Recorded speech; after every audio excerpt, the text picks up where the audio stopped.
Ei, gente, bom dia.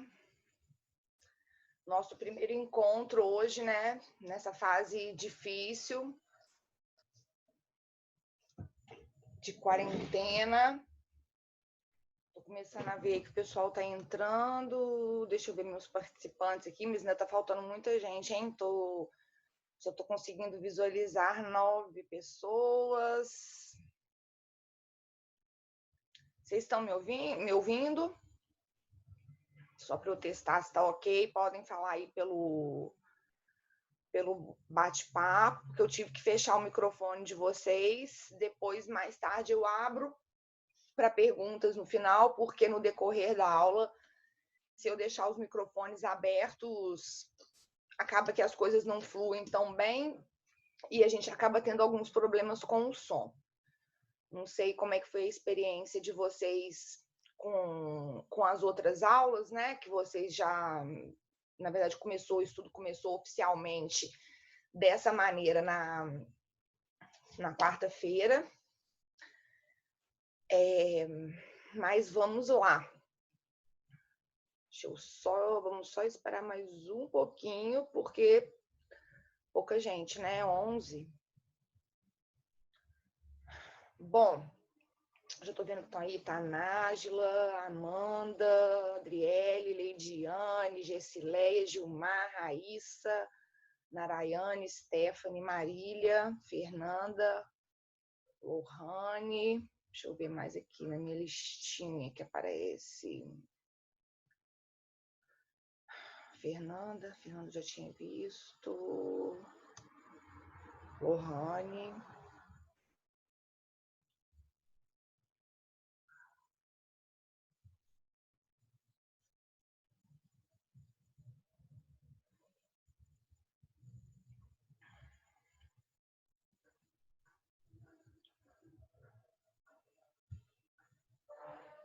Bom, mas eu vou começando, tá, gente? Até para a gente fazer as apresentações iniciais. Agora eu tô vendo o Caio, entrou, Ana Maria. Raíssa, já tinha visto. Bom dia, acho que é Regilene. Bom, gente, como eu ainda não havia me encontrado com vocês, né, virtualmente, porque agora é só virtualmente, não sei como é que foi o andamento das aulas que vocês tiveram na semana passada, mas pelo menos as minhas, graças a Deus, fluíram muito bem. Às vezes, já digo de antemão, talvez vocês já tenham percebido isso, lógico, né? Essa situação pegou a todos nós de surpresa e ninguém tinha todo o equipamento, ninguém tinha realmente uma estrutura para estar transmitindo as aulas com a melhor qualidade possível, enfim.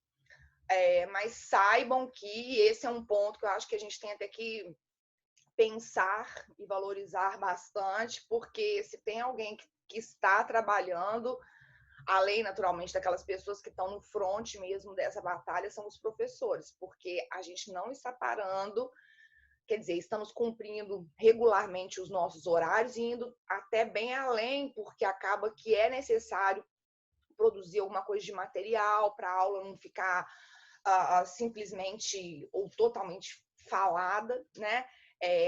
São as novas tecnologias, nós temos que nesse momento não há outra opção, senão nós realmente nos valermos disso, mas se há uma questão que nós temos que realmente observar, não sei se vocês já perceberam isso em relação às outras aulas, mas um tempo, às vezes, até menor de aula acaba rendendo mais porque a gente não tem as interrupções, né? Acaba que a aula corre quase que totalmente num monólogo, né? Lógico, a gente está sentindo muita falta, espero que vocês, imagino que vocês também estejam sentindo falta dessa interação, é totalmente diferente da gente estar dentro de sala de aula, mas é a opção que nós temos, opção da qual todos estão se valendo, né? Eu, particularmente, estou passando um aperto louco, porque imagina com 2 crianças dentro de um apartamento. E as crianças, a mais velha, a Estela, ela está tendo aulas online para criança. Às vezes, para vocês isso não é lá muito agradável, imagine que uma criança de 7 anos, mas realmente nesse momento, né, tão complicado, é a alternativa que realmente nos restou. Então, estou tentando, nas outras turmas isso funcionou bem, estamos tentando fazer o melhor aqui através dessas transmissões, portanto, ao vivo e online. E espero contar, né? Bom dia, Iago, contar com a participação aí de todos vocês, para que depois que as coisas retornem, que eu espero que retornem com segurança, mas que retornem num espaço de tempo o mais breve possível, nós possamos dar a continuidade às nossas atividades, tá? Inicialmente, gente, vocês viram que acho que quando houve essa interrupção das aulas, ninguém esperava, eu particularmente não tinha a mínima ideia da gravidade da situação e de que esse período de interrupção seria tão longo, né? Eu acho que está todo mundo se surpreendeu com isso. Estamos vivendo uma situação realmente caótica, né? Difícil, às vezes muito ruim a gente ficar até acompanhando. A Lídia está falando da presença, deixa eu só explicar 2 coisas para vocês. Primeiro, gente, pelo próprio Zoom, agora eu estou virando uma expert em Zoom, a gente tem como tirar um relatório para verificar a entrada e a saída dos participantes, tá? Então, assim, no final, quando a gente chegar lá mais para a fase do bate-papo, até quem quiser colocar, ou quem quiser ir colocando agora até pode, não tem problema. Mas eu consigo ter acesso, ele me gera um arquivo do Excel que eu vejo, inclusive, a hora que a pessoa entrou e a hora que a pessoa saiu, tá? Mas mais para o final, vocês podem ir jogando aí, quem quiser, né, colocar. Chegou a nossa guru, né, a guru, num dado momento nós temos que pedir que a guru faça aí considerações astrológicas, Luana também, para que a gente possa ficar otimista. Não há outra opção, né? A gente tem que encarar essa realidade posta da melhor maneira possível, e acho que nesse aspecto, estar com tantas atividades como eu estou, de professora universitária, professora também da alfabetização, recreadora, dona de casa, mãe e tudo mais que vocês possam imaginar. São tantas atividades que, graças a Deus, eu não estou entrando nessa paranoia, que às vezes eu vejo o pessoal demais, né? Grupo de WhatsApp, socorro. Noticiário, ninguém está aguentando, né? Bom dia, Regilene.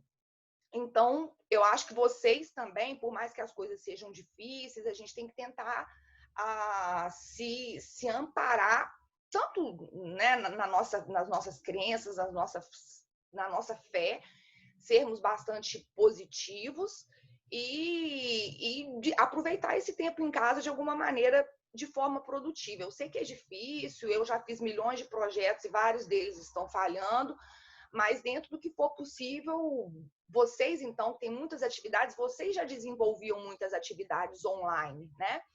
E então, aproveitarmos as aulas, seguirmos as orientações aí que cada professor tem dado, embora existam algumas questões em relação às quais eu não tenha respostas prontas para lhes dar. O pessoal me pergunta demais, como é que vai ficar a questão de prova, como é que vai... Não sei, eu não tenho essa informação. Naquela semana anterior, foi uma semana assim, de loucura, porque a gente tinha reunião com São Paulo 3 vezes ao dia, e aí iniciou-se um primeiro modelo, né? Vocês devem ter acho que vocês chegaram até a aula, né? Porque eles selecionaram alguns professores, a gente estava transmitindo aula. Eu, inclusive, não era a professora de vocês. Eu acho que vocês chegaram, só me respondam isso. Vocês chegaram até a aula com outro professor? Porque eu, curiosamente, estava dando essa matéria, mas eu estava dando essa matéria para São Paulo. Então, assim, houve essa divisão e depois todo mundo acabou concluindo que o melhor era que continuasse no horário das aulas com os respectivos professores, né? Ninguém sabia onde que o professor exatamente tinha parado, é complicado no meio, de repente, no meio dessa situação a gente fazer essa troca, e acabou que eu particularmente acho que foi a melhor opção. Eu já havia, então, logo acho que nas primeiras semanas, eles pediram que nós fizéssemos vídeos, né, e disponibilizássemos naquele canal da coordenação que foi criado no YouTube, e de revisão da matéria, porque a gente ainda acreditava que esse período, né, essa reclusão não fosse ser tão longa. Então, vejam que acho que todos vocês tiveram acesso a isso, né? A Samara, que é representante de turma, eu mandei para a Samara os links, criei aquela sala de aula virtual no Classroom, mas de qualquer jeito vocês tinham acesso, ou vocês continuam tendo acesso, porque eu aproveitei e fiz uma revisão da parte dos 2 primeiros tópicos, né, que nós estudamos, aquele tópico da parte de reabilitação e a parte relativa às medidas de segurança, e disponibilizamos isso no canal da coordenação do curso de Direito no YouTube. Então, essa parte, para quem quiser fazer uma revisão, não sei se vocês tiveram a oportunidade de assistir, de todo modo, assistam, porque foi elaborado, inclusive, com aquilo que nós analisamos em sala de aula, né? Para que isso funcione bem como uma revisão geral, que talvez nós faríamos antes da NP1. Agora, em relação à matéria em curso, deixa eu ver aqui quem está falando. O que você quer falar, Iago? Pergunta: existe a possibilidade do semestre ser cancelado? Não, isso não vai acontecer, não. Em relação a isso, vocês podem ficar tranquilos, não vai acontecer, não. Não vai acontecer porque eu nem sei se vocês chegaram, não sei se vocês conhecem o professor Nairon.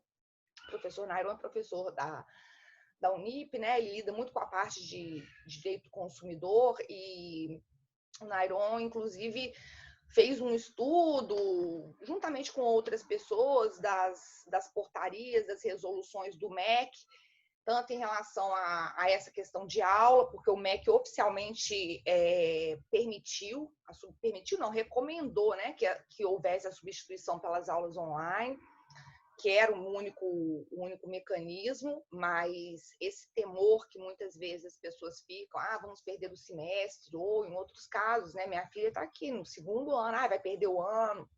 Não, as coisas vão ser adaptadas e tratadas com a excepcionalidade que a situação exige, tá? Então, em relação a isso, eu acho que vocês podem ficar tranquilos.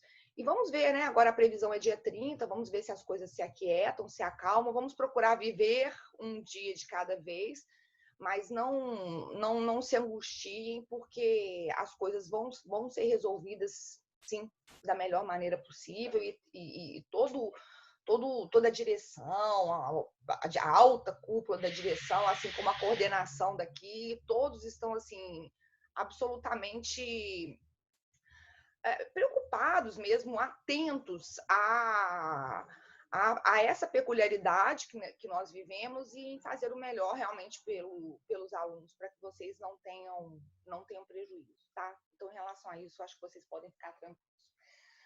Gente, para a aula de hoje, eu preparei por nada. Vamos lá, eu vou ter que entrar no compartilhamento de tela. Eu não sou nada fã, né, de slides e coisas do tipo, embora eu tenha até feito para as outras aulas que eu estava ministrando fora. Mas aqui nós precisamos de uma referência, né? Porque é difícil eu ficar simplesmente falando. Eu acho que às vezes isso também dispersa, do mesmo modo que só slide, só texto, eu acho que não funciona de uma maneira tão legal. Nós precisamos, já que não tem quadro, né, já que não tem a movimentação natural, nós precisamos aí, até mesmo para que fique mais fácil, para que vocês acompanhem. Esperem só um minutinho que eu vou compartilhar aqui uma tela com vocês. Espera só um minuto, gente, que eu ainda não estou craque nas ferramentas. Eu estou em noções de direito. Eita, peraí.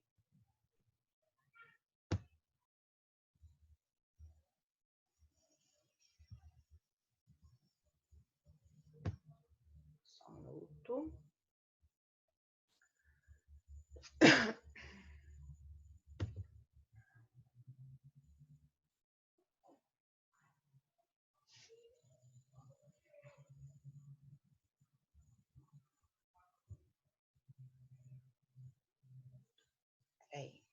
agora, tá aqui.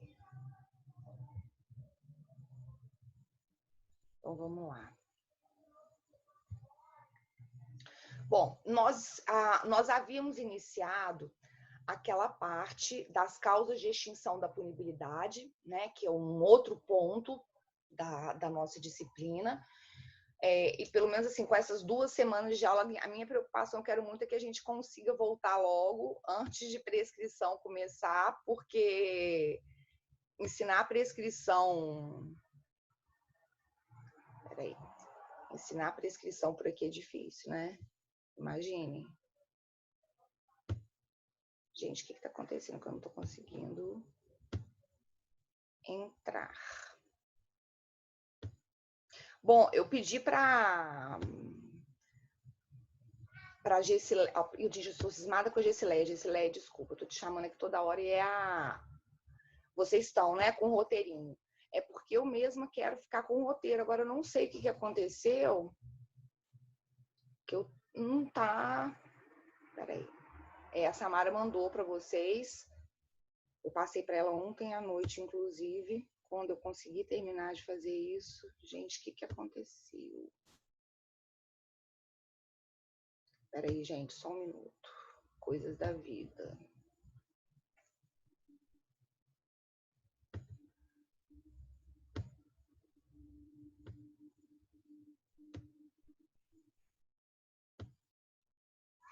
Eita.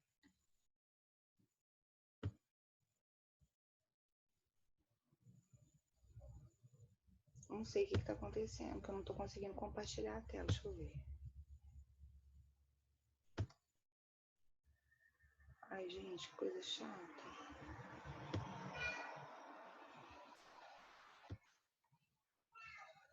Não sei o que está acontecendo. Peraí.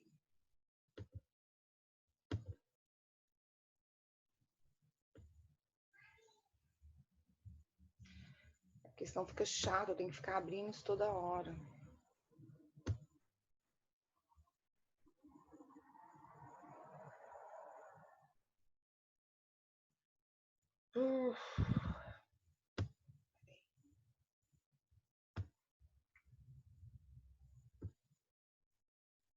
Aí. Tá aparecendo aí para vocês?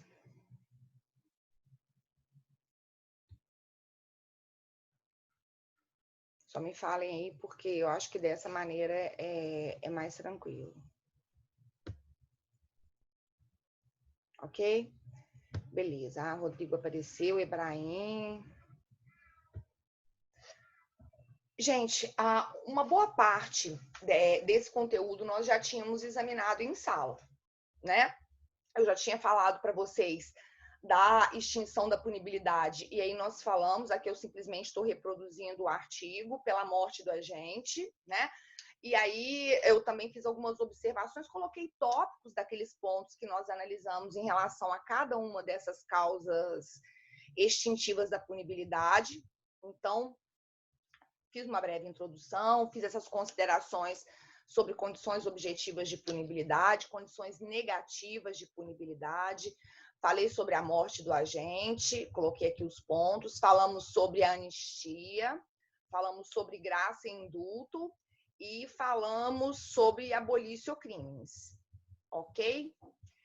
E aí, pelo que eu me recordo, em sala, o último ponto que nós havíamos analisado era exatamente, eu estava falando para vocês sobre a ação penal. A ação penal é um tópico dentro da nossa matéria, só que acaba surgindo a necessidade de se falar um pouco sobre a ação penal num momento em que o tema não é exatamente a ação penal, né? Porque nós estamos falando de extinção da punibilidade. Só que eu começo a falar daqui a pouco de renúncia, eu começo a falar de perempção, que são institutos, esses institutos seguintes, eles estão diretamente vinculados à ação penal. Então, o que eu opto por fazer? E foi o que eu fiz aqui. Coloquei uma observação para que nós possamos nos focar ou entender o básico de ação penal, o básico que é necessário para que nós continuemos o estudo das causas de extinção da punibilidade. Então, eu fiz meio que um parênteses, tanto que está lá, abolício crimes, aqui eu coloquei uma observação, porque essa compreensão da ação penal, ela é necessária para que nós possamos compreender as outras causas de extinção da punibilidade, pelo menos as próximas. E depois, terminado esse estudo de extinção da punibilidade, aí eu vou falar para vocês de ação penal de uma maneira um pouco mais detida. Embora a ação penal seja um assunto comum, né? Um tema comum de direito penal e de processo penal. Tanto é que daqui a pouco, inclusive no próximo semestre, vocês têm uma disciplina de processo penal que se chama ação penal, que vocês vão estudar ação penal de novo. Então, eu vou falar de ação penal de uma forma mais minuciosa, mas não tão minuciosa, porque senão vocês vão estudar ação penal 3 vezes, né? Então, aqui, nesse momento, eu não estou ignorando o tema ação penal. Eu vou falar de ação penal, mas os aspectos gerais mais importantes para que vocês possam compreender essas outras causas extintivas da punibilidade que estão por vir, certo? Inclusive, gente, eu estive lendo, curiosamente, eu nunca era muito de acessar, né, o material de apoio que vocês têm disponível lá na plataforma, e algumas coisas que estão lá, eu até procurei dar uma adaptada, inserir aqui, fiz algumas modificações para que, de alguma forma, a gente possa seguir, né, uma padronização, porque naquele primeiro momento em que as aulas foram suspensas, a recomendação era de que os alunos fizessem a leitura e que os professores fizessem um acompanhamento pelo material disponibilizado. Mas lógico que o material disponibilizado nunca vai estar batendo exatamente com aquilo que o professor fala em sala, né? É diferente, é um material que é feito assim para uso geral.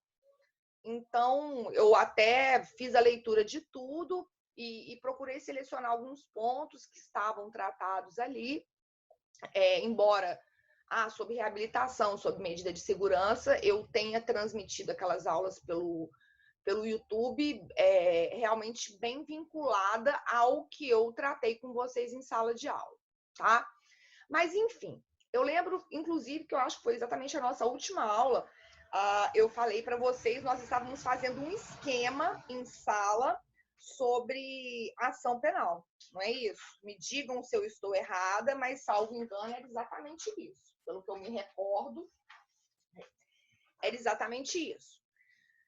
Bom, então vamos lá. Sobre a ação penal, estou certa ou estou errada? Ah, tá, é a Thaline que está entrando. Bom, vejam só, gente, sobre a ação penal, o que é a primeira consideração importante, e acredito até que em boa parte vocês também já saibam disso, mas vamos falar novamente. Primeiro, a gente diz que existem ações penais públicas e que existem ações penais privadas.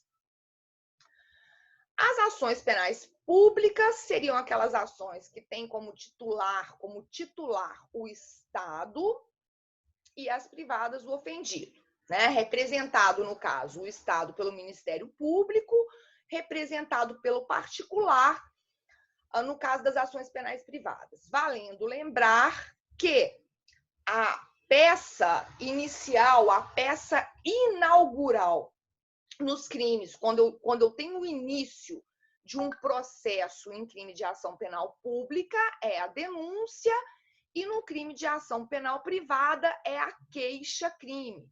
Por isso, inclusive, que eu sempre, já em outras oportunidades, né, quando eu procurava falar com vocês sobre algumas questões equivocadas que muitas vezes se incorporam aí ao nosso dia a dia, vindas do próprio senso comum, vou na delegacia da queixa, vou fazer uma denúncia contra você. Essas terminologias usadas assim de maneira popularesca, de maneira leiga, elas são absolutamente equivocadas, porque a denúncia é a peça inaugural, é a peça acusatória nos crimes de ação penal pública, e a queixa-crime é a peça acusatória nos crimes de ação penal privada. Agora, o que eu quero que vocês observem é o seguinte: sendo um pouco mais preciosista em termos de linguagem, lógico que todo mundo fala ação penal pública, ação penal privada. Vejam, alguns estudiosos, alguns processualistas realmente bastante vinculados à utilização correta dessas expressões técnicas, eles dizem que o mais correto seria nós usarmos as expressões ação penal pública de iniciativa pública e ação penal pública de iniciativa privada. Na prática, ninguém vai falar isso. Todo mundo vai falar ação penal pública, ação penal privada. Só que é importante nós observarmos que a ação penal, no sentido de que quem vai me prestar essa tutela jurisdicional? Quem é, dentro da nossa sistemática, e vocês sabem disso muito bem, quem é que, de fato, vai fazer valer, vai implementar o direito de punir? É o Estado, né? Porque quando a gente fala ação penal privada, pode parecer que é o particular que vai impor, o particular que vai estar aplicando algum tipo de punição. A gente sabe que isso não faz o menor sentido. Então, o que de fato varia nessas ações penais é a iniciativa.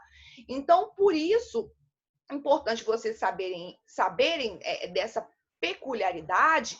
O que varia é a iniciativa.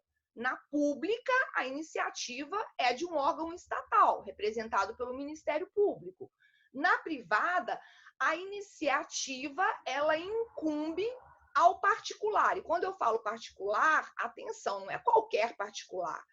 É a vítima, né, ou ofendido, a gente costuma até usar mais a expressão ofendido, é o ofendido ou o seu representante legal, como nós vamos verificar aqui nesse quadrinho que se segue, tá?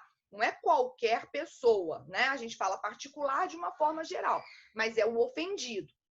E é importante lembrar também, para que vocês já se habituem com essas expressões desde já, que do mesmo modo, né, que na ação penal pública a gente costuma falar o denunciante, o denunciado. Na ação penal privada, as ações penais públicas são a esmagadora maioria, representam a esmagadora maioria dos crimes previstos no nosso ordenamento jurídico penal. Agora, nos crimes de ação penal privada, nós usamos as expressões querelante e querelado, tá? O querelante é o ofendido ou o seu representante legal, é o sujeito que tem a iniciativa nos crimes de ação penal privada. Ele é o querelante, é ele que está propondo a queixa-crime. E o querelado, ele é o acusado, né? O querelado é o acusado, é o sujeito que está figurando como réu aqui no processo por um crime que apura um crime de ação penal privada, tá? Então, habituem-se com essas expressões, porque quando aparecer querelante, querelado, vocês já sabem que é crime de ação penal pública. Deixa eu só ver o que o pessoal está falando. Não, vocês estão só colocando... No final, eu vou abrir para perguntas, tá, gente? É só para que a aula possa fluir um pouco melhor, a não ser que vocês tenham alguma dúvida que realmente seja absolutamente necessária para a gente poder, que impeça, né, o segmento da aula. Vejam só, a ação penal pública, eu também já tinha colocado isso no esqueminha que eu fiz para vocês no quadro. A ação penal pública, ela pode ser incondicionada. E a ação penal pública incondicionada, como é que nós vamos fazer para identificá-la no texto da lei? Como é que eu sei que um crime é de ação penal pública, incondicionada, condicionada, privada? Vejam só, quando eu vou na lei, quando eu estou no código, ou quando eu estou numa lei extravagante, como eu disse para vocês agora há pouco, a regra é ação penal pública incondicionada, tá? O Ministério Público, tomando ciência ali da prática daquela infração penal, lógico que ele precisa daquilo que a gente chama, vocês estão começando a estudar processo penal agora, a gente chama isso, a gente fala, olha, existindo um lastro, um suporte probatório mínimo, eu tenho lá, pelo menos, eu preciso ter prova da materialidade, que é prova de que o crime aconteceu, e eu preciso de pelo menos indícios suficientes de autoria. Bom, com base nisso, tendo esse suporte probatório mínimo, esse lastro probatório mínimo, nós não, né? O Ministério Público, se a ação for pública, ou o querelante na ação penal privada, eles podem, portanto, oferecer a denúncia ou a queixa-crime. Portanto, para que nós identifiquemos a ação penal cabível, o primeiro passo é, se em relação àquela infração penal nada é mencionado sobre a ação cabível, significa que ela é pública incondicionada, tá? Eu não preciso me atentar, eu não preciso de nenhuma condição específica. O Ministério Público, com base nesse binômio, ele poderá, mais que poderá, porque a gente depois vai estudar a parte da principiologia, o Ministério Público deverá, as ações penais públicas, elas se regem pelo princípio da obrigatoriedade, quer dizer, tem esse suporte, tem esse material probatório mínimo, o Ministério Público, ele tem que oferecer denúncia, tá? Então, a incondicionada, eu sei que no silêncio da lei, ou seja, não aparecem aquelas expressões, quer dizer, diferentemente do que nós vamos encontrar na ação penal pública condicionada. Por quê? Porque se eu estou diante de um crime no qual eu me deparo com a expressão somente se procede mediante representação. Se aparece essa expressão, significa que o crime é de ação penal pública condicionada à representação, tá? E aí eu fiz essa observação ao lado, lógico, não significa, olha, eu coloquei aqui, olha, menor de 18 anos, no caso do menor de 18 anos, eu vou precisar da representação, perdão, antes disso, eu falei, na ação penal pública condicionada, quem é que vai exercer esse direito de representação? Ou o próprio ofendido, a própria vítima, ou o seu representante legal. Quando é que eu vou precisar do representante legal? Quando essa vítima for menor de 18 anos, quando essa vítima for incapaz, ou ainda, quando essa vítima estiver morta. Porque quando a vítima estiver morta, o direito de representação, ele passa para o cônjuge, e aí é nessa ordem, é um instituto que a gente chama de sucessão processual, mas a gente vai estudar isso também mais detidamente. Quando esse sujeito, essa vítima da infração penal morre, e aí eu não estou nem falando de morrer em decorrência do crime, não, porque quando a gente para e pensa homicídio, claro que o homicídio tem ação penal pública incondicionada, tá? São poucas as infrações penais que vão ter ação penal pública condicionada e que também vão ter ação penal privada. Fiquem atentos a isso, por quê? Porque a gravidade da infração penal, quando eu tenho crimes graves, quando eu tenho crimes que realmente afetam bens jurídicos de relevância, a ação penal vai ser pública e incondicionada. E eu posso falar para vocês que, olha, 98% dos crimes têm ação penal pública incondicionada, tá? Realmente são poucas as infrações penais que terão ação penal pública condicionada ou ação penal privada. Mas, por exemplo, um crime que tem ação penal pública condicionada à representação, ameaça. Vocês vão lá no artigo 147 do Código Penal e vocês vão se deparar com a figura da ameaça. Olha, Na ameaça, a pessoa precisa representar, tá? Ela precisa representar. Depois a gente vai entender como é que essa representação se dá. Mas, via de regra, a representação, ela não tem uma formalidade especial. O sujeito foi na delegacia de polícia, relatou a ocorrência daquela ameaça e entende-se, a partir do momento em que ele se manifesta, olha, eu quero que esse crime seja investigado, eu quero que as providências sejam tomadas, isso já é a representação. A representação é essa manifestação de vontade da vítima no sentido de que, olha, eu quero que seja deflagrado o trabalho de persecução penal, que foi, inclusive, o que eu também havia dito para vocês na aula passada. Na aula passada, né? Foi outro dia. Quando eu falo na aula passada, né? Eu estou falando quase um mês atrás, né, gente? Ai, que triste.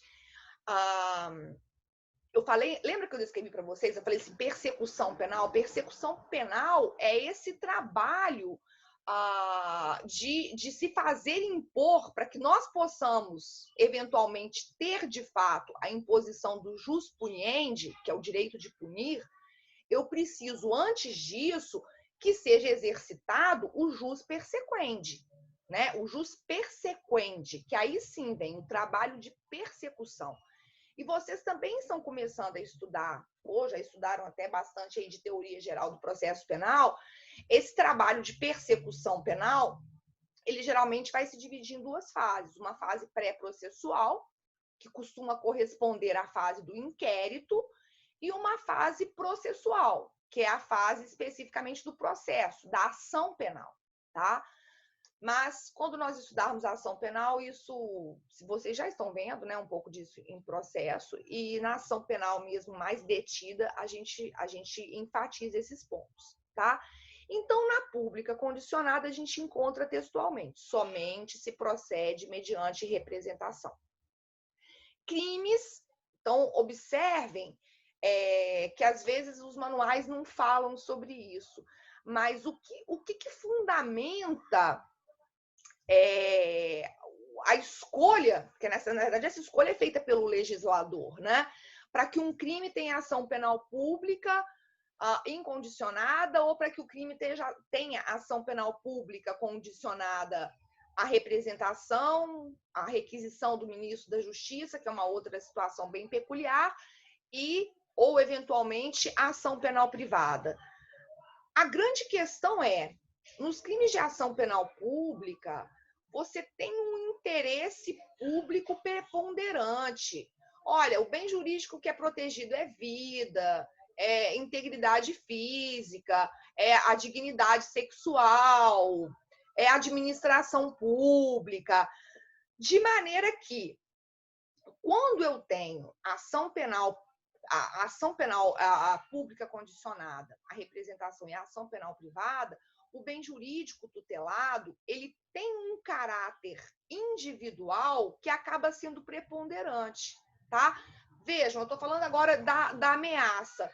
Imaginem que, de fato, eu tenha sido ameaçada por alguém. Só que, digamos que essa ameaça não tenha me intimidado, ou eu esteja pouco me importando. Existem algumas situações em que a própria legislação ela me dá essa oportunidade de valorar. Olha, eu quero ou eu não quero mexer, entre aspas, com essa história. Eu quero tocar, eu quero levar isso adiante ou não? A lei me confere essa possibilidade, porque o bem jurídico tutelado, ele diz respeito muito mais a mim, individualmente, do que ao interesse público, do que ao Estado. Então, mesmo no direito penal, essa é até uma discussão.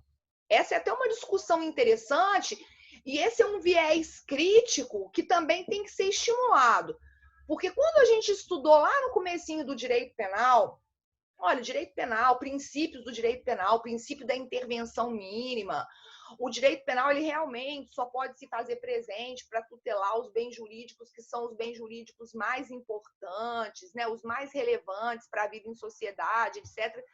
Mas aí, de repente, o direito penal ele nos dá uma possibilidade. Ai, peraí. O direito penal ele nos dá uma possibilidade de aí em consonância com o processo penal, em se colocar à disposição. Olha, veja bem, veja se nessa situação você quer ou você não vai querer que seja exercida a tutela penal. Dá-se à vítima essa possibilidade, tá? Depois, quando a gente fala, por exemplo, nos crimes contra a honra, crimes contra a honra, vocês vão estudar mais adiante, né? Mas basicamente os crimes de calúnia, difamação e injúria, nos crimes contra a honra, a regra é a ação penal privada. Se vocês forem lá, vocês podem olhar, olhem 138, 139 e 140. Somente se procede mediante queixa. Significa que a ação penal é privada. Nós temos uma particularidade, porque nos crimes contra a honra, quando eles são praticados contra funcionário público, no exercício da função e em razão dela, o funcionário público ele pode optar por representação, aí a ação penal pode vir a ser pública, condicionada à representação, ou pode vir a ser privada. É uma situação bem particular. Mas crime contra a honra, vamos imaginar aí, olha, o sujeito me injuriou, me atribuiu uma série de adjetivos pejorativos. Só que eu não estou nem aí. Não estou nem aí, não quero mexer com isso. Deixa os sujeitos xingar para lá, estou pouco me importando. Vejam, essa é uma situação em que o Estado ele me dá essa oportunidade. Eu quero levar isso adiante, eu quero buscar uma punição para esse sujeito. Essa valoração, deflagra-se ou não o trabalho de persecução, ela vai incumbir a mim. Por quê? Porque o bem jurídico ali tutelado, no caso a minha honra, ela interessa muito mais a mim do que ao Estado. Tá? Então, existe uma lógica nessa atribuição do caráter público ou privado, ou público condicionado a uma ação penal, em relação a um determinado crime. Então, falamos dessa representação e vamos encontrar no próprio texto da lei. E existe, aqui isso não vai influenciar diretamente o nosso estudo imediato, existe também uma segunda forma de ação penal pública condicionada, que é a ação penal pública condicionada à requisição do ministro da Justiça. Aqui, o critério que acaba guiando essa necessidade de requisição por parte do ministro da Justiça é um critério de conveniência política, tá? Diante de uma determinada situação, diante de uma determinada prática criminosa, por exemplo, uma situação aqui são os crimes contra a honra do presidente da República. Olha, foi praticado um crime contra a honra do presidente da República.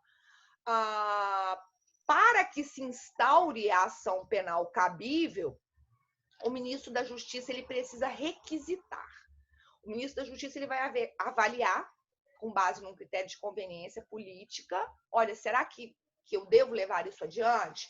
Será que, porque muitas vezes, né, em crime contra a honra, você dar início ao trabalho de persecução, isso pode ser muito mais nocivo para aquela imagem que você quer proteger, principalmente no caso aqui de presidente da República.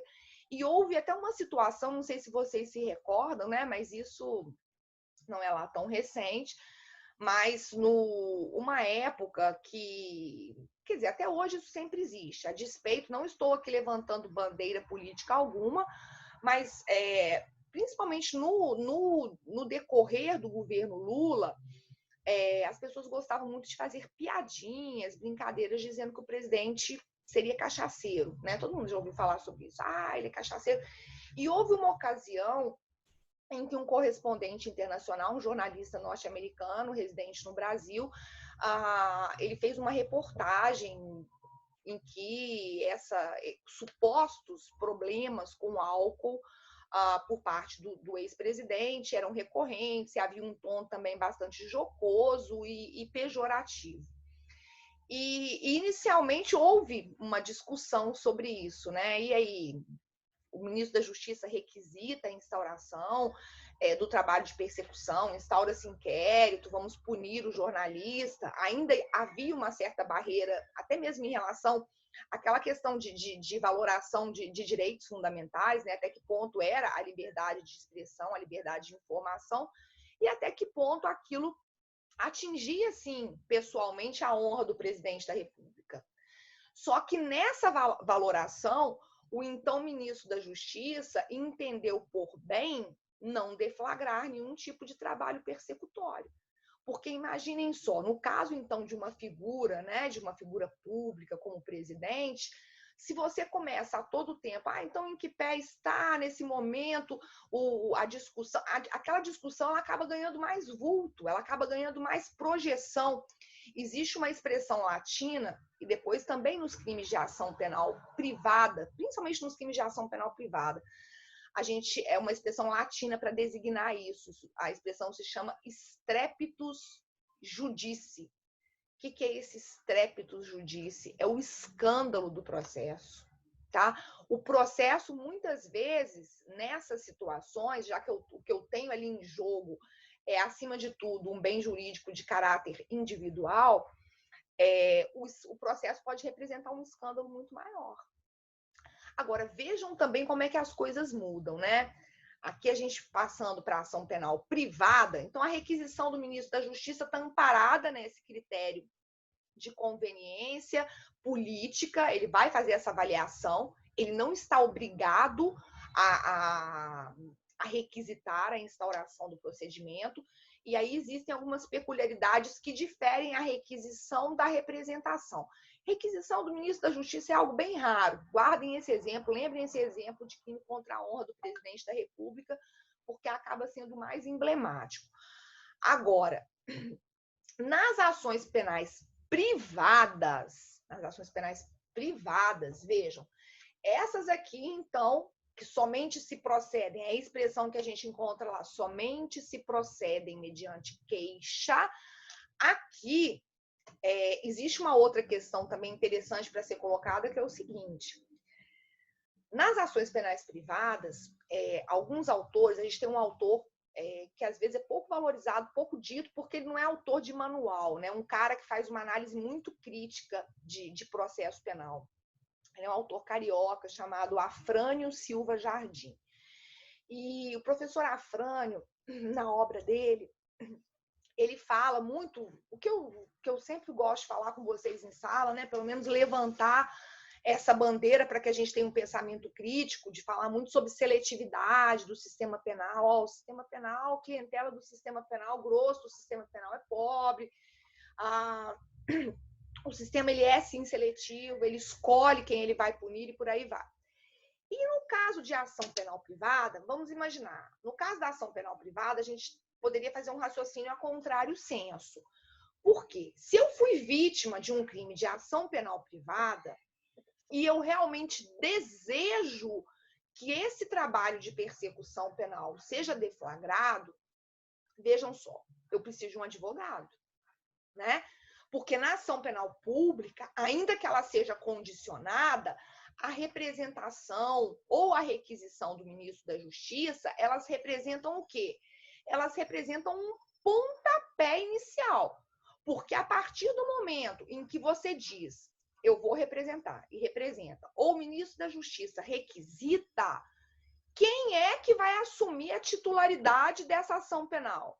Quem é que vai assumir? O Ministério Público. Porque a ação penal ela é pública, né? A existência da representação ou da requisição é um ponto que deve se fazer presente para que o trabalho tenha o seu início e possa ter o seu curso. Agora, se ela é pública, quem é o titular? É o Ministério Público. Então, preencheu-se essa condição, ok, é o MP que vai tocar. Agora, na ação penal privada, quem é que vai oferecer a queixa-crime? Quem é que vai fazer todo esse trabalho análogo ao do Ministério Público? Quem é que vai funcionar como acusador no crime de ação penal privada? Eu preciso contratar um advogado, tá?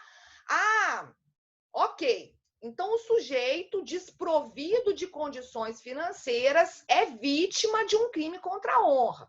Tá? O cara foi vítima de difamação, o cara foi vítima de injúria e ele quer ver o autor punido. Certo? Estamos diante de um crime de ação penal privada. O que ele precisa? Ele precisa de um advogado. E, não, mas olha, o cara não tem condição, defensoria pública. Gente, defensoria pública não dá conta de atender aquelas situações, né, básicas nas quais ou a pessoa, pelo menos no âmbito do crime, né? Vamos tratar aqui no âmbito do crime, não vamos nem falar de defensoria pública entrando com ação de investigação de paternidade, ingressando com ação de uso campeão e tantas outras que são muito recorrentes. Vamos pensar no âmbito penal, processual penal. Defensoria pública tem milhões de assistidos. Defensoria pública não dá conta. Defensoria pública vai figurar como acusador? Não vai. Então, essa é uma crítica interessante que o professor Afrânio faz, que às vezes a gente não encontra nos outros processualistas. Ele fala, olha, a ação penal privada, ela também mostra o exercício pleno da ação penal privada, é mais um mecanismo que também mostra a seletividade do sistema. Só que ele mostra a seletividade do sistema sob um outro ponto de vista. Quem é que de fato poderá intentar a ação penal privada? Quem tiver condições para tanto, né? Para você contratar um advogado e esse advogado atuar fazendo as vezes de acusador num crime de ação penal privada. Tá? Então, é a seletividade vista ao revés, porque a gente sempre fala muito a seletividade na escolha daquelas pessoas que serão punidas.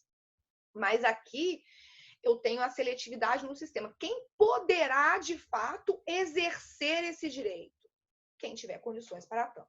Tá? Vejam aí que a ação penal privada, ela se subdivide em 3. Na verdade, para a gente compreender a diferença da ação penal privada personalíssima para a ação penal privada exclusiva ou propriamente dita, ou a ação penal exclusivamente privada ou propriamente dita, é melhor eu falar primeiro da personalíssima. O que é uma ação penal privada personalíssima? A ação penal privada personalíssima é aquela na qual somente o próprio ofendido, somente a própria vítima poderá intentá-la. Somente a própria vítima pode exercer o direito de queixa, lógico, através do seu advogado. Quando, como, coloquei do lado o artigo 236 do Código Penal, existe um único crime no qual a ação penal é privada personalíssima. É esse crime do artigo 236, tá? É um crime chamado de induzimento a erro essencial ou ocultação de impedimento. Crime do artigo 236 do Código Penal. São aqueles crimes envolvendo muitas vezes situações em que o sujeito ele se casa com uma outra pessoa em erro ou porque foi induzida a um erro essencial ou porque lhe foi ocultado o impedimento. Aquelas hipóteses meio assim, imagine que a pessoa se casou com outra acreditando ser uma mulher, digamos. E depois ele descobre que essa pessoa sim é sim uma mulher, ela inclusive já fez todo o procedimento na área civil, né? Para ser reconhecida como tal, como mulher, inclusive a pessoa submeteu aquela cirurgia de mudança de sexo. Mas é uma situação na qual foi ocultada uma situação que era essencial, né? A pessoa foi induzida a erro, acreditou estar se casando. São situações assim, bem peculiares, né?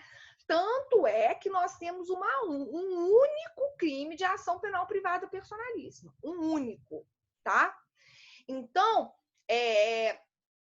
afora essa hipótese do 236, na qual a queixa-crime somente poderá ser exercida pelo próprio ofendido, as outras hipóteses de ação penal privada, quer dizer, hipóteses nas quais eu vou me deparar com a expressão somente se procede mediante queixa, são as modalidades tidas como ações penais privadas exclusivas ou propriamente ditas, tá? Então, a melhor maneira da gente, quando que é personalíssima, quando que é exclusiva ou propriamente dita? Olha, personalíssima, a característica da personalíssima somente é cabível no crime do artigo 236.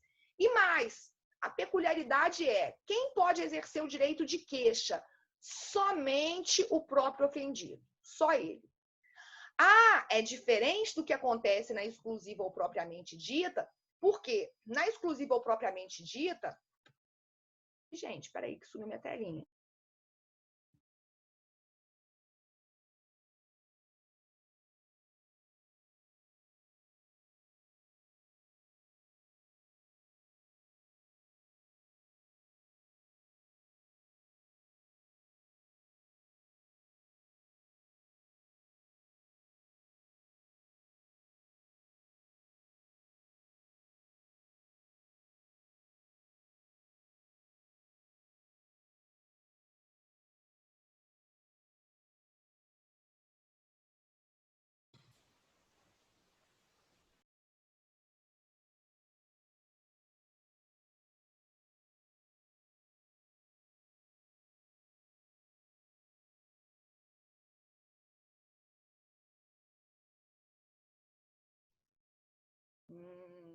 Pronto. Voltou aqui? Voltou? Nossa senhora, imagina, eu aqui empolgadaça falando, você não presta atenção, vou ficar horas e horas falando sem som. Nossa, gente, socorro. Ah, eu acho muito ruim não interagir. Pronto, deu certo aí? Nossa, é muito ruim não interagir, gente, tá doido. Nossa senhora, parte mais difícil. A Gabi sabe disso. Não, se bem que não, Gabi, você acha que isso é uma característica bem aquariana? Essa necessidade de interação? Eu tô com muita saudade de vocês, viu? Vocês foram entrando aos poucos, eu nem tive muita oportunidade. Espero que vocês também estejam com saudade de mim. Às vezes nem tanto de mim, mas fala assim, ai, nossa, o pessoal reclamava tanto de aula presencial, ai, que saco, acordar cedo para ir para a faculdade. Mas agora vocês estão vendo que, não sei, né? Não sei, vai que tem gente aí que está preferindo 1000 vezes, não, aula online é muito melhor, não preciso sair de casa, tranquilo, fico aqui no conforto. Enfim, não sei o que vocês estão achando disso, não. Mas eu tô sentindo muita falta, nossa senhora. Falta de tudo, de sair de casa, isso aí tudo, não sei, acho que essa rotina que a gente tem, que às vezes a gente reclama, é isso aí, que é a nossa vida. Bom, vamos lá, gente. É porque a conexão, tem horas que o sinal vai dando uma... Isso é normal. E olha que agora de manhã nem é tanto, viu? Porque à noite piora demais, que eu acho que é a hora que o pessoal mais está usando aí os sinais. Deixa eu ver o que a Stephanie está me perguntando. No caso da ameaça, se o ofendido não tiver dentro daquela observação menor de 18, mesmo assim um crime de ação penal pública. Sim, sim, ameaça. Não, olha só, gente, vocês precisam entender o seguinte. Olha só, deixa eu te falar uma coisa.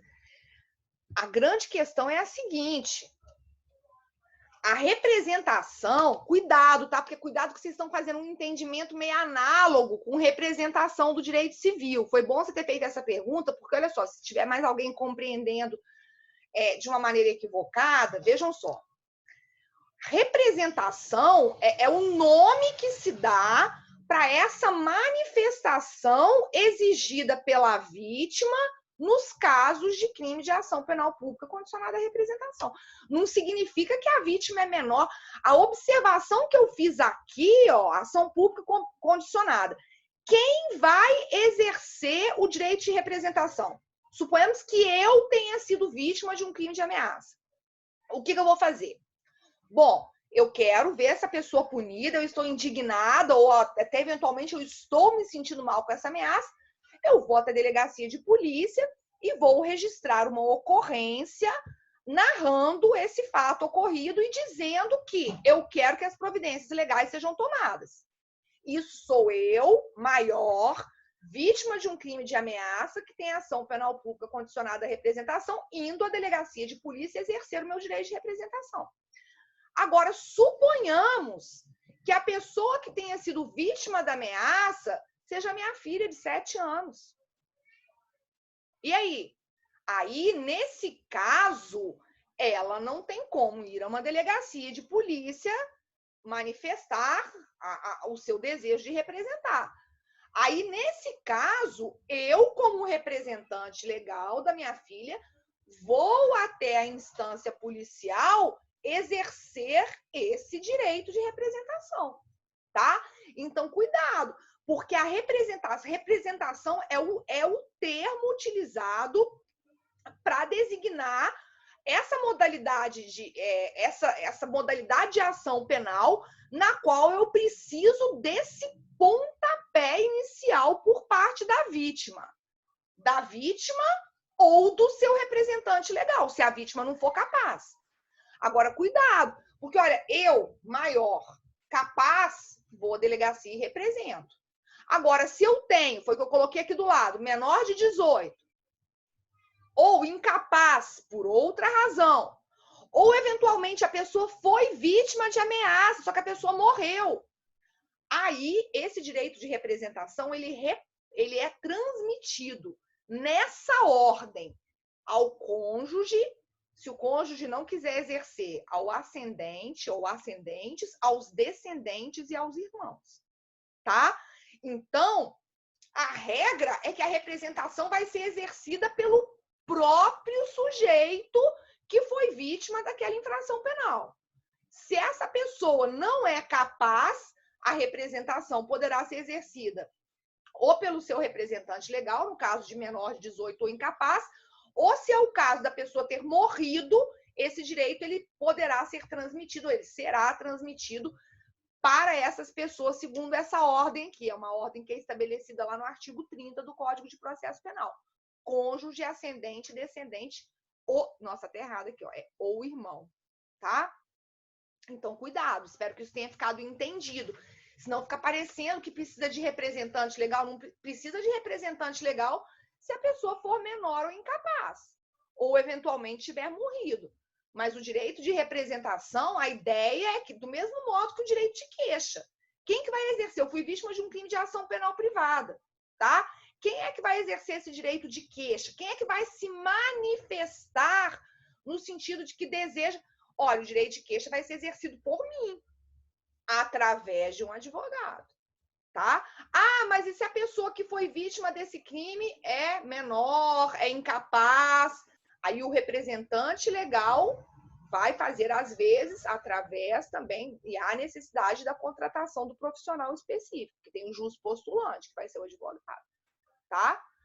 Agora, aqui, nos crimes de ação penal pública condicionada à representação, nos crimes de ação penal privada, eu vim dizendo, nós temos então, vamos compreender, a personalíssima, só a própria pessoa pode exercer. Ah, mas e se essa pessoa morrer? Esse direito pode ser transmitido nessa ordem que eu falei aqui agora há pouco, em relação à condicionada, porque funciona do mesmo modo, tá? Você tem a possibilidade de transmissão, tanto que aparece aqui de baixo novamente. Olha, na ação penal privada, por isso que ela tem esse nome, na personalíssima, só a própria vítima pode exercer. Só a própria vítima. E se a vítima morreu, aí já era, tá? Ah, mas aí não pode o cônjuge, o descendente, ascendente? Não, não pode, tá? Se a vítima morreu e o direito não foi exercido, não é possível, não será mais possível. Ou, ainda que o direito tenha sido exercido e você imagina que você esteja no decorrer do processo, aí já é, tá? Não há essa possibilidade, só a própria vítima. Agora, diferentemente, se a ação penal privada ela é exclusiva ou propriamente dita, quem é que vai exercer? Eu, vítima, né, que sou a titular do direito de queixa, ou, se for o caso, o representante legal. Quando o representante legal? Se essa vítima for menor de 18 anos, incapaz por outra razão, né? Menor de 18 anos também é incapaz, mas incapaz por outra razão, ou no caso de morte. No caso de morte é possível que na mesma ordem, a mesma ordem estabelecida, a mesma ordem de sucessão processual estabelecida no Código de Processo Penal, no artigo 30. Cônjuge, ascendente, descendente ou irmão, tá?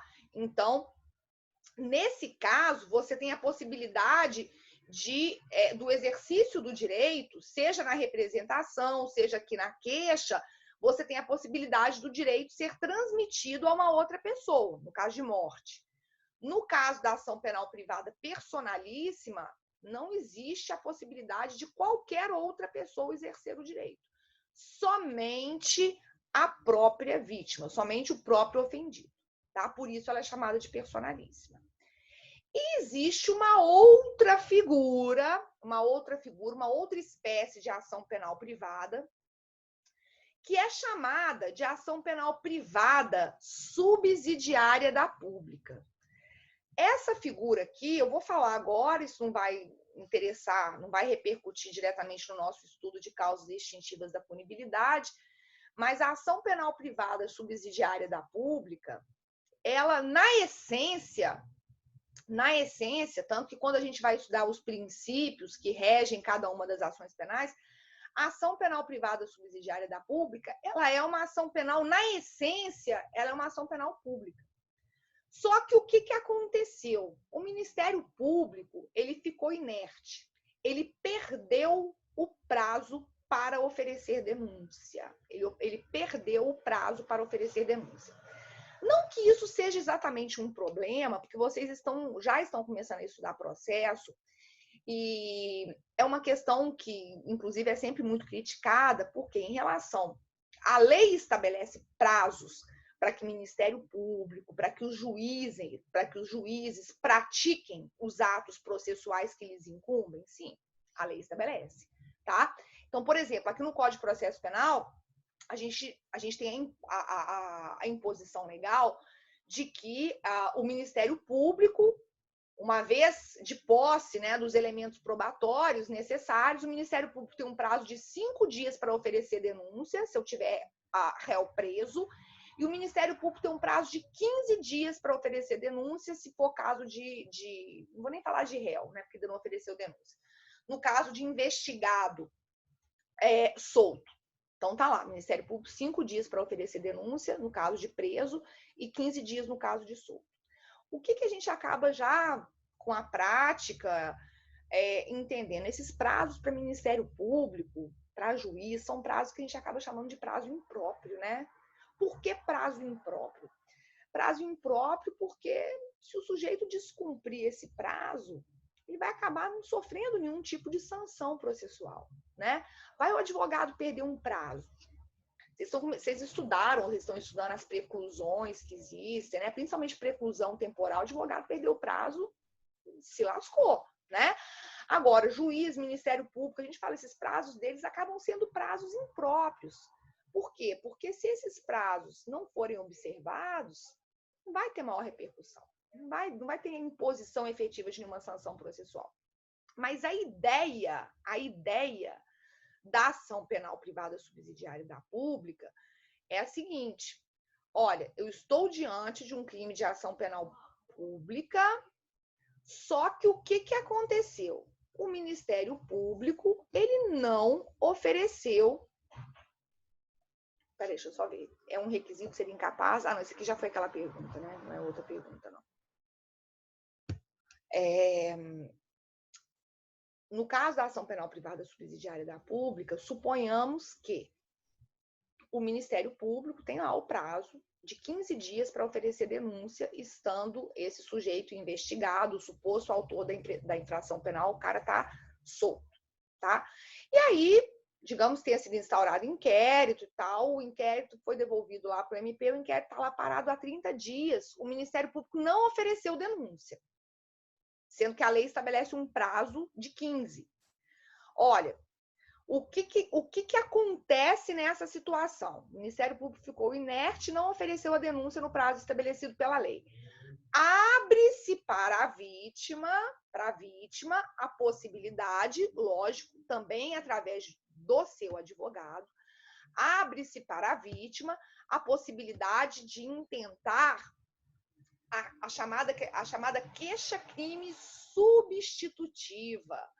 Abre-se para a vítima a possibilidade, eu vim falando, direito da vítima ou do seu representante legal, se for o caso da vítima incapaz, elas poderão oferecer a queixa-crime substitutiva, porque o crime, na essência, é de ação penal pública diante dessa situação de inércia do Ministério Público, tá? É uma situação bem peculiar. Gente, tá parecendo uma cabecinha aqui ao lado. Será que é algum fantasma? Será que é alguma coisa? Que é isso aqui? Que cabecinha é essa daqui? Oi?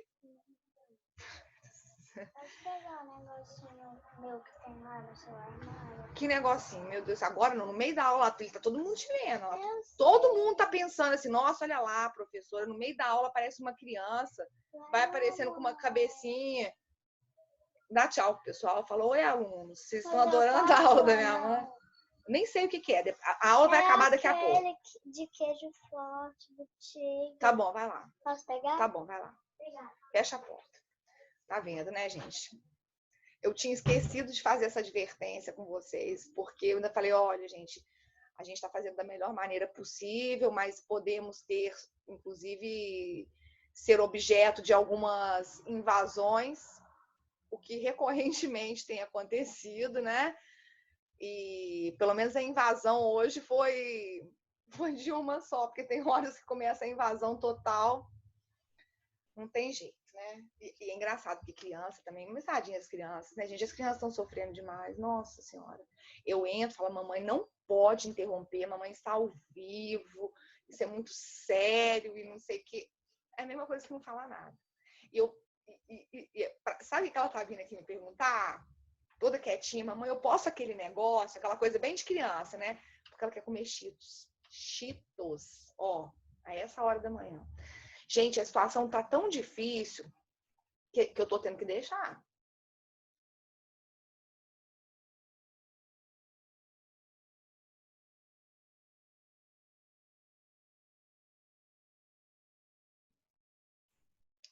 Gente, caiu de novo. Vamos lá. Nossa, agora tá acabando, que eu tô vendo que tem 1h15 aqui. Meu pai. Deixa eu só terminar aqui, então, essa parte da ação penal, porque aí já na aula de amanhã a gente continua firmes e fortes, podendo concluir a questão aqui dos demais institutos vinculados. Então, gente, vejam aí que no caso da ação penal privada subsidiária da pública, eu tenho que, na essência, é um crime de ação penal pública, tá? O crime é de ação penal pública. O que realmente vai se permitir é que, diante dessa inércia do Ministério Público, a vítima faça as vezes. E depois a gente vai verificar que todas as particularidades da ação penal pública, elas se mantêm, tá? Mas agora eu tinha perdido a noção aqui, que já deu 1h. Gente, por hora, na próxima aula, então amanhã vocês já estão com o material, vou continuar abrindo aqui, eu vou terminar a parte de causas de extinção da punibilidade e depois vou entrar em ação penal mais profundamente. Vocês ficaram com alguma dúvida? Tem algum outro ponto que vocês queiram esclarecer? Como é que estão as coisas? Tá. Tem hora que não tem jeito. Tem hora que é muita travada no vídeo, não tem jeito. Infelizmente, na próxima aula eu faço até essa retomada, mas é difícil. Outro dia eu tinha transmitido, eu preferi fazer pelo celular, pelo meu 4G, e não travou nenhuma vez. Foi ótimo, só que não gravou. E aí eu tenho que gravar para depois baixar essa aula no YouTube e deixar disponível para aqueles que não assistiram. E quando é possível, né? Porque tiveram algumas aulas que eu perdi, que eu não consegui. Mas, gente, de uma forma geral, deu para vocês compreenderem essa parte. É novo, né? Mas aos poucos vocês vão se habituando e a gente vai precisar dessa basezinha de ação penal para a gente compreender os outros institutos que nós vamos estudar aqui ainda como causas de extinção da punibilidade, tá? É uma parte bem técnica, né? Isso é bem técnico, tá? Mas façam aí as leituras. Amanhã, se vocês tiverem alguma dúvida, vocês podem me perguntar naturalmente. A gente já começa a aula até abrindo para eventuais dúvidas, tá?